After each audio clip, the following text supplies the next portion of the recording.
بسم اللہ الرحمن الرحیم۔ السلام علیکم دوستوں، امید کرتا ہوں آپ لوگ ٹھیک ٹھاک ہوں گے اور آپ لوگوں کی زندگی خوشیوں کے ساتھ گزر رہی ہوگی اور آگے بڑھتے ہیں۔ لیکن آگے بڑھنے سے پہلے میرے اس چینل پہ ہر نئے آنے والے ان کو چاہیے کہ میرے اس چینل کو دوسروں کے ساتھ بھی شیئر کرے اور ان کو بھیج دے تاکہ ان کو بھی زیادہ سے زیادہ فائدہ پہنچے اور آپ لوگوں کو بھی۔ تو ابھی یہ اختر شیرانی شاعر ہے اور ان کی جو پیدائش ہوئی تھی تو یہ کب ہوئی تھی؟ ان کی پیدائش ہوئی تھی 1905 عیسوی میں۔ کب ہوئی تھی؟ ان کا جو اصل نام تھا تو کیا تھا، وہ محمد داؤد خان تھا اور اختر ان کا تخلص ہوا کرتا تھا۔ اور پھر یہ مشہور عالم محقق، یہ جو ایک عالم بھی تھے، وہ محقق بھی تھے، ماہر تعلیم اور نقاد حافظ محمود شیرانی کے یہ بیٹے تھے۔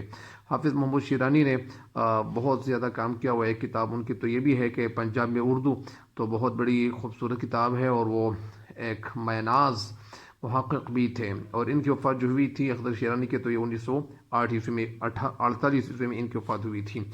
یہ اصل میں یہ پہلی دفعہ یہ اردو شاعری میں یا اسی طرح انہوں نے جو نام استعمال کیا تھا، تو یہ کئی یہ جو گوش پوش انسان کہ جو محبوبائیں تھی تو یہ نام استعمال کرتے تھے، لیکن اس کے علاوہ کچھ اور جو شاعر گزرے تھے تو انہوں نے یعنی نام لے کر وہ شاعری نہیں کی ہے بس، بلکہ یہ عورت کا نام ضرور لیتا تھا، محبوب کا نام لیتا تھا اور پھر یہ شاعری کرتے تھے۔ تو آج جو بڑھتے ہیں بڑھے چلو، یہ ایک کیا ہے؟ یہ ایک نظم ہے، نظم ہے۔ اور اس نظم کی تشریح میں تو ایک تعریف میں کر لوں کہ نظم وہ صنف ہے کہ جس میں نظم کی تعریف کچھ یوں ہے، نظم وہ ہے جس میں ایک موضوع پہ لکھا جائے، شاعر ایک مضبوط موضوع پہ لکھے تو اس کو کیا کہتے ہیں؟ اس کو نظم کہتے ہیں، اسی وجہ سے اس کو نظم کہتے ہیں۔ اور نظم میں سب سے بڑی بات یہ ہوتی ہے کہ اس میں جتنے بھی اشعار ہوتے ہیں، چاہے وہ اشعار 1,00,000 کیوں نہ ہو، 1,50,000 کیوں نہ ہو، 80,000 40,000 50,000 3,000 یہ کیوں نہ ہو، لیکن سارے کے سارے اشعار جتنے بھی ہوں گے تو وہ زنجیر کی کڑیوں کی طرح ایک دوسرے کے ساتھ وہ ملتے جلتے ہوں گے، یعنی ایک ہی خیال سارے اشعار میں بیان کیا جائے گا۔ تو ابھی اس کا مرکزی خیال یا اس کا ایک خلاصہ میں اگر آپ کو بتا دوں تو یہ خلاصہ اس کا کچھ یوں ہے کہ اصل میں اس میں شاعر کہنا کیا چاہتے ہیں، یعنی اس کا مرکزی خیال میں سب سے پہلے بتا دوں کہ اس نظم کا مرکزی خیال کچھ یوں ہے کہ بڑے چلو اختر شیرانی نے نوجوانانی وطن کو وطن کی خاطر جان قربان کرنے کے حوالے سے انہوں نے یہ نظم لکھی ہوئی ہے اور انہیں وطن کی دفاع کا مضبوط سہارا قرار دیا ہے۔ یعنی وہ نوجوان جو اپنی جان قربان کرتا ہے، اپنی جان نچھاور کرتا ہے اپنے ملک پہ، تو ان کو ایک مضبوط سہارا انہوں نے گردانا ہوا ہے، سمجھا ہوا ہے کہ یہ ہمارے لیے ایک بہت مضبوط سہارا ہے۔ اختر شیرانی وطن کے جیالوں کو مخاطب کر کے کہتے ہیں کہ قوم کی جو بقا ہے، جب قوم باقی رہتی ہے تو انحصار تمہارے کندھوں پر ہے۔ اس کا مطلب یہ ہے کہ علامہ اقبال رحمۃ اللہ علیہ بھی ایک جگہ کہتے ہیں کہ افراد کے ہاتھوں میں اقوام کی تقدیر، ہر فرد ہے ملت کے مقدر کا ستارہ۔ تو اسی وجہ سے یہ کہتے ہیں کہ قوم کی جو بقا ہے، جب قوم کس چیز سے باقی رہتی ہے؟ یعنی تمہارے کندھوں پر ہے۔ اس کا مطلب یہ ہے کہ جب نوجوان مسلمان یہ محنت کریں گے، آگے بڑھیں گے اور ہمت کر کے آگے بڑھیں گے تو ظاہر بات ہے کہ قوم ثابت رہے گی۔ لہٰذا اس کی سلامتی، قوم کی سلامتی اور عزت کی خاطر ان کو اپنی جان کی بازی لگانی چاہیے اور ان کو یعنی آگے بڑھنا چاہیے۔ تمہارے سامنے جو بھی رکاوٹ آئے، جو بھی تکلیف آئے، تمہارا راستہ جو بھی تکلیف آپ کے سامنے رکاوٹ بنے تو وہ اس تکلیف کو راستے سے ہٹانا تمہارا ہی کام ہے، ان کو خاتمے نہ لانا چاہیے اور تم نے ہمیشہ آگے بڑھتے ہی رہنا چاہیے۔ یعنی کبھی تکلیفوں کو سامنے، اگر آپ کے سامنے تکلیفیں وغیرہ آ جائیں یا مصیبتیں آ جائیں تو آپ کو حوصلہ نہیں ہارنا چاہیے بلکہ آگے بڑھنا چاہیے۔ اسی میں ملک و قوم کی سلامتی ہے اور اسی میں ملک و قوم کی سلامتی وہ اس میں موجود ہے۔ تو ظاہری بات ہے، جیسے علامہ اقبال رحمۃ اللہ کے حوالے سے یہ کہا جاتا ہے، ہمارے پروفیسر صاحبان وہ بھی کہا کرتے ہیں کہ اگر علامہ اقبال رحمۃ اللہ کسی راستے پہ وہ نکلنا شروع ہو جاتے، کسی راستے پہ کسی منزل پہ وہ جانا شروع کرتے اور ان کو یہ پتہ چل جاتا کہ یہ منزل آسان ہے تو وہ اس منزل کو چھوڑ کر واپس آ جاتے۔ تو اسی وجہ سے وہ اس لیے یہ کرتے تھے کہ وہ کہتے تھے کہ میں ایسے راستے پہ نہیں جانا چاہتا ہوں کہ جس میں مشکلات نہ ہوں، جس میں رکاوٹیں نہ ہوں، جس میں تکالیف نہ ہوں۔ تو اسی لیے یہ مسلمانان جو نوجوان ہیں تو اس میں ہمارے لیے ایک بڑا پیغام یہ مضمر ہے، یہ پوشیدہ ہے کہ آج کل جو نوجوان ہیں تو وہ اصل میں پاؤ پہ پاؤ رکھے بیٹھے ہوئے ہیں. بہت سارے نوجوان ایسے ہیں کہ وہ گیمز وغیرہ اس کا استعمال کرتے ہیں, ان کا زیادہ وقت اس میں صرف ہوتا ہے. ظاہری بات ہے کہ ہر انسان کے اندر اللہ تعالیٰ نے بہت زیادہ کوالٹی رکھی ہوئی ہے, بہت زیادہ صلاحیتیں رکھی ہوئی ہے, بہت زیادہ محاسن رکھے ہوئے ہیں, لیکن انسان جو ہے آج کل یہ اپنی جو ان کی پہچان تھی, جو شناخت تھی, یہ بھول چکا ہے, اور اسی وجہ سے وہ تگودو نہیں کر رہا, وہ محنت نہیں کر رہا. بہت سارے لوگ ایسے بھی ہوتے ہیں کہ وہ کہتے ہیں کہ میرے باپ کی جو کمائی ہے میں وہی کھاؤں گا اور میں آگے بڑھنے کے لیے کوئی بھی کوشش نہیں کروں گا. تو اس لیے اس کا مطلب یہی ہے. تو یہ شاعر یہی کہنا چاہتے ہیں, شاعر کا جو مطلب ہے تو وہ یہی مطلب ہے ان کا. تو میں آپ کو کیا بتاؤں, یعنی شاعر کا یہی خیال ہے, شاعر کا خیال یہی ہے. تو اسی وجہ سے شاعر کہنا یہاں یہ چاہتے ہیں کہ سب سے پہلے میں آپ کو یہ بتاؤں کہ رکو نہیں جو دشت و ریگزار آئے سامنے. یہ تو تھا خلاصہ اس کا, ایک نظم, ایک مرکزی خیال. بچوں نہیں, رکو نہیں جو دشت و ریگزار آئے سامنے. بچوں نہیں جو سیلے و جو بار آئے سامنے. ہٹو نہیں جو بحر و کوثار آئے سامنے. اور راہ کتنی ہی کٹھن بڑھے چلو بڑھے چلو. اور آگے کہتے ہیں کہ دلورانی حوالے سے کہتے ہیں, دلاوران کے حوالے سے کہا جاتا ہے. دلاور کسے کہتے ہیں؟ دلاور اصل میں بہادر کو کہتے ہیں. تیغ زن یعنی جن کے ہاتھ میں کیا ہو, تلوار ہو, لیکن تیغ زن بڑھے چلو بہادران صفی دلاور بہادران صفی شکن بڑھے چلو. رکو نہیں یعنی مسلمانوں کو یہ مفہوم میں سب سے پہلے آپ کو بیان کر لوں. رکو نہیں یعنی کبھی رکنا نہیں ہے. جو دشت و ریگزار آئے سامنے. دشت صحرا کو کہتے ہیں, ریگزار وہ جگہ جہاں دشت بھی ہو, ریگزار وہ جگہ, ریگزار یعنی جہاں مٹی ہو, جہاں وہ کچھ جگہ ایسی موجود ہے کہ جہاں دشت ہو, صحرائے ہو, اور جہاں صرف مٹی ہی مٹی ہو. تو شاید کہ اس کا مفہوم یہ میں بتا رہا ہوں کہ جو بھی آپ کے سامنے, چاہے چٹیل میدان آئے, چاہے سنسان جگہ آ جائے, چاہے دشت آ جائے, چاہے جو بھی جگہیں آئیں آپ کے سامنے, جو بھی رکاوٹیں آپ کے سامنے آئیں, تو ان رکاوٹوں کو یعنی ان رکاوٹوں کو سائڈ پہ رکھنا اور رکاوٹوں سے آگے بڑھنا چاہیے. رکاوٹ بڑھتے نہیں رکھنا چاہیے کہ بس میں یہ رکاوٹ میرے سامنے موجود ہے اور میں اس رکاوٹ سے آگے نہیں بڑھ سکتا. تو اسی وجہ سے جو بھی تکلیفیں آئیں تو ان کو برداشت کرتے آگے بڑھتے جائیں. بچوں نہیں جو سیل و جو بار آئے سامنے. بچوں نہیں یعنی وہ آپ ان سے بچنے نہیں چاہیے, آپ سے بچنے نہیں چاہیے. جو سیل کے معنی ایک سیل کی کئی معنی ہے, بہاؤ بھی ہے, سیل کے معنی طغیانی بھی ہے, یعنی فلڈ جس کو کہتے ہیں, FLOOD فلڈ یا طغیانی یا لہر یا جو بھی سیل آ جائے. جو بار وہ جگہ جہاں کئی نہریں ہوں, آئے سامنے یعنی آپ وہ راستہ جس راستے پہ آپ نکلتے ہو اس راستے پہ چاہے آپ کے سامنے وہ سنسان جگہ آ جائیں, چاہے دشت جگہ آ جائیں, چاہے وہ کئی نہریں آ جائیں, لیکن جو بھی مسئلے مسائل آپ کے سامنے آ جائیں آپ نے ہٹنا نہیں ہے, آگے بڑھتے رہنا ہے.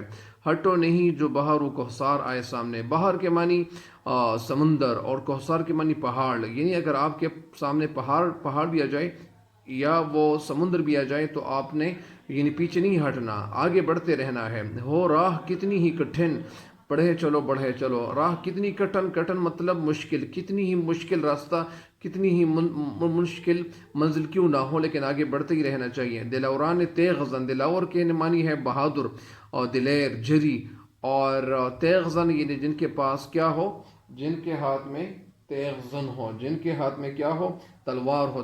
تلوار چلانے والے کو تیغ زن کہتے ہیں. بڑھے چلو. بہادران صفی شکن یعنی سب توڑنے والا. بہادران وہ بہادر جو صفوں کو توڑتے آگے بڑھتے ہیں. تو یہ تو تھا اس کا مفہوم. ابھی اس شعر کی تشریح کی طرف بڑھتے ہیں. شاعر اس شعر میں, اس بند میں کہنا یہ چاہتے ہیں کہ جس زمانے میں اختر شیرانی نے یہ جو نظم لکھی ہوئی تھی تو اس زمانے میں کیا ہو رہا تھا. اقبال کی پرجوش نظمیں اور جو شاعری, اور ساتھ ساتھ علامہ اقبال رحمۃ اللہ علیہ بھی یعنی مسلمان قوم کو جگانے کی کوشش کر رہے تھے. ساتھ ساتھ قائد اعظم محمد علی جناح بھی محنت کر رہے تھے. ان کی محنتیں, ان کی محن, ان کی کوششیں اور ولولہ ان کے اندر موجود تھا. قیادت, جو لیڈرشپ وہ جس طرح وہ کر رہے تھے اور وہ آگے بڑھانے کی کوشش کر رہے تھے تاکہ مسلمان نوجوان آگے بڑھیں اور ان کو ترقی حاصل ہو. ایک طرف مسلم لیگ جو تمام مسلم جو ان کے پاس جو نشستیں تھیں اور جو یعنی جو سیٹیں تھیں، تو وہ دوسری طرف ایک تو یہ تھی، دوسری طرف دوسری جنگ عظیم نے برطانیہ کی جو کمر تھی وہ کمر توڑ دی تھی۔ مطلب اس کا یہ ہے کہ وہ برطانیہ جو یعنی ان کا زور ٹوٹ چکا تھا، اب آزادی کی منزل یعنی اتنی دور نہیں تھی، آزادی کی منزل اتنی دور نہیں تھی، فاصلہ اتنا زیادہ نہیں تھا، رکاوٹ اتنی زیادہ نہیں تھی، اگرچہ اس وقت مسلمانوں کے لیے اللہ تعالیٰ نے ایک راستہ نکالا ہوا تھا۔ اختر شیرانی آزادی کی تحریکوں کو یعنی آزادی کی تحریکوں کو یعنی مزید فعال ایکٹیو بنانے میں مصروف تھے۔ مطلب ظاہری بات ہے کہ شاعر کیا ہوتا ہے، شاعر وہ ہوتا ہے جو کھلی آنکھ والا انسان ہوتا ہے، یہ انسانوں کو منزل کی طرف بڑھانے کی کوشش کرتے ہیں کہ آگے بڑھتے جاؤ۔ اسی وجہ سے اختر شیرانی بھی اپنی شاعری کے ذریعے، جس طرح علامہ اقبال رحمۃ اللہ اپنی شاعری کے ذریعے مسلمانانی قوم کو جگانے کی کوششیں کر رہے تھے، جس طرح اختر شیرانی کوششیں کر رہے تھے، ان سے پہلے الطاف زنہالی نے جو کام کیے تھے، جو رہنمائی انجام دیے تھے، جو محنتیں کی تھی، تو اسی وجہ سے یہی اختر شیرانی بھی یہاں ایک اہم کردار ادا کرتے ہیں، ایک اہم رول پلے کرتے ہیں، اپنی شاعری کے ذریعے سے مسلمانوں کو آگے بڑھانے کی کوشش کرتے ہیں اور ان کو تناسانی سے دور رکھنے کی کوشش کرتے ہیں۔ اسی ملی نغمے میں وطن کے جوانوں سے جو مخاطب ہیں اور کہتے ہیں کہ اے مسلمانوں، تم تو بہادر ہو، تم تو دلیر ہو، تم جرأت مند ہو، تم جری ہو، آزادی جو ہے وہ تمہارا ایک فطری حق ہے، اور ایسے یہ تجھ سے تم جانیں قربان کرتے جاؤ، آگے بڑھتے جاؤ، آزادی تمہارا حق ہے، آزادی تمہیں ملنی چاہیے، اور آزادی تمہیں کیوں نہیں ملیں گی جب تم لوگ محنت کر کے آگے بڑھو گے، اور اللہ تعالیٰ کسی انسان کی محنت ضائع نہیں کرتا۔ تو اسی وجہ سے تمہارے سامنے جو بھی جگہ آ جائے، چاہے دشت آ جائے، چاہے ویرانے جائے، چاہے بڑے بڑے صحرائے آ جائے، چاہے سیلاب آ جائے، چاہے طوفان آ جائے، چاہے پہاڑ آ جائے، چاہے سمندر آ جائے، تو تمہارے قدم پیچھے نہیں، تمہارے قدم ڈگمگانے نہیں چاہیے، تمہارے قدم ڈائنواڈول نہیں ہو چاہیے، تمہارے قدم وہ رکنے نہیں چاہیے، بلکہ آگے بڑھتے رہنا چاہیے۔ پہاڑ آ جائے، سمندر، صحرا، تو یہ کیا چیزیں ہیں؟ یعنی جو پہاڑ ہے، جو سمندر ہے، تو یہ اصل میں یا صحرا ہے، تو یہاں پہ یہ استعارے کے طور پر استعمال ہوئے ہیں۔ مطلب اس کا کیا ہے؟ پہاڑ کا یعنی ان سے مراد پہاڑ کا مطلب انگریز ہے، اور صحرا کا مطلب کانگریس ہے، اور اس طرح یعنی صحرا کا مطلب یعنی سمندر اور صحرا، ان کا مطلب کیا ہے؟ یعنی انگریز، کانگریس اور قومی جو دشمن تھے اس وقت مسلمانوں کے لیے جو رکاوٹیں بنا رہے تھے، تو وہ یہی قوم تھی۔ اسی وجہ سے تم آزادی کے مطالبے سے ایک قدم بھی یعنی تمہیں پیچھے نہیں رہنا چاہیے، پیچھے ہٹنا نہیں چاہیے۔ اے وطن پہ جانیں قربان کرنے والوں، نوجوانوں، تمہاری تلواریں تاریخ کے ہر دور میں دشمنوں کی صفیں چیرتے رہی ہیں۔ پرانے دور میں بھی مسلمان جو محنتیں کرتے تھے، اور مسلمان ڈٹ کر مقابلہ کرتے تھے، اور کسی بھی میدان میں وہ پیچھے نہیں ہٹتے تھے، اور انہوں نے بہت زیادہ کارنامے انجام دیے تھے، جس طرح ہمارے صحابہ کرام رضی اللہ عنہم اجمعین جو ہمارے پیغمبر نبی صلی اللہ علیہ وسلم جو جنگیں لڑتے تھے اور اس وقت جو میدانوں میں اترتے تھے، تو وہ صحابہ کرام رضی اللہ عنہم اجمعین جو 313 کی تعداد ان کی تھی، اور جس کے باوجود انہوں نے ہمت نہیں ہاری اور آگے بڑھتے گئے، اللہ تعالیٰ نے ان کے ساتھ مدد کی۔ تو اسی وجہ سے یعنی اللہ تعالیٰ کسی انسان کے ساتھ یعنی وہ مدد نہیں چھوڑتا، یعنی ہر مسلمان کے ساتھ اللہ تعالیٰ کی مدد ضرور ہوتی ہے، اور اللہ تعالیٰ ان کو فتح دے دیتا ہے۔ اللہ تعالیٰ ہر انسان کو کامیابی سے ہمکنار ضرور کرتا ہے۔ یہ تو مسلمان ہیں، مسلمانوں کے ساتھ تو اللہ تعالیٰ کے وعدے ہیں، تو اسی وجہ سے یہی آگے بڑھتے ہیں، آگے کہتے ہیں کہ اے مسلمانوں، تمہیں یہ وہ صفوں کو چیرتے وہ آگے بڑھتے تھے، آگے کی طرف وہ پیش قدمی کرتے تھے۔ اس بار بھی یہ مسلمانوں تم غالب آؤ گے، فتح تمہیں ہی ملے گی، کسی اور قوم کو نہیں ملے گی۔ تم قربانیاں حاصل کرتے جاؤ، دیتے جاؤ، اسلام کا جو جھنڈا ہے وہ اپنے ہاتھوں میں مضبوط آگے تھامے رکھو اور آگے بڑھتے جاؤ۔ ظاہری بات ہے کہ جب مسلمان قوم یہ پیچھے نہیں ہٹے گی، ان کے ساتھ اللہ تعالیٰ کی نصرت ہوگی، اللہ کی مدد ہوگی، تو یہ جب ان کے حوصلے بلند ہوں گے، اور کبھی یعنی زیادہ تر یہ جس طرح علامہ اقبال رحمۃ اللہ علیہ نے جو اپنی شاعری کے ذریعے مسلمانوں کو بہت اچھے پیغامات دیے ہیں، بہت اچھے پیغامات ان کو دیے ہیں، یا اسی طرح بہت سارے شاعر گزرے ہیں، تو اسی وجہ سے یعنی علامہ اقبال رحمۃ اللہ کی جگہ یہ بھی کہتے ہیں، نہیں ہے نا امید اقبال اپنی کشتی ویرا سے، یا اسی طرح یہ ایک جگہ یعنی یہ بھی کہتے ہیں کہ ستاروں سے آگے جہاں اور بھی ہے، ابھی عشق کے امتحا اور بھی ہے۔ یعنی ستاروں سے آگے جہاں اور بھی ہے، یعنی اے مسلمانوں تمہیں آگے بڑھتا رہنا چاہیے۔ اور کبھی کبھار علامہ اقبال رحمۃ اللہ بھی کہتے ہیں کہ اقبال اپنی نوجوانوں سے نومید نہیں ہے، یہ اگر ان کے اندر یعنی نہیں ہے نومید اقبال اپنی کشتی ویرا سے، ذرا نم ہو تو یہ مٹی بہت زرخیز ہے ساقی۔ یہ شعر اصل میں بہت ہے، کیونکہ میں نے ایک دو دن پہلے بھی اپنے پروفیسر صاحب سے میں نے دریافت کیا تھا، اور وہ مجھے بتا چکے تھے کہ یہ لفظ اصل میں بہت ہے۔ یہ ویسے بھی بہت سارے لوگ یہ بڑی کہتے ہیں، لیکن یہ اصل میں بڑی ہے نہیں۔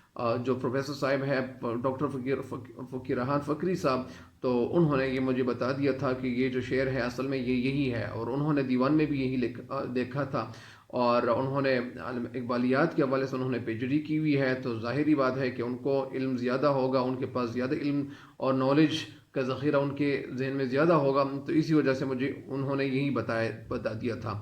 تو اس شعر کی اس بند کی تشریح مکمل ہو گئی ہے، اور آج کل بھی اگر مسلمان جو نوجوان مسلمان ہیں ان کو حوصلہ ہارنا نہیں چاہیے، ان کو آگے بڑھتا رہنا چاہیے، اور ہر انسان کے ساتھ اللہ تعالیٰ کی مدد ضرور ہوتی ہے، اور مسلمانوں کے ساتھ زیادہ ہوتی ہیں۔ اسی وجہ سے اس بند کی تشریح مکمل ہو گئی ہے انشاءاللہ، اور مجھے امید ہے کہ آپ لوگ ان سے انشاءاللہ ضرور فائدہ اٹھاؤ گے۔ تب تک کے لیے اجازت چاہتا ہوں، اللہ نگہبان۔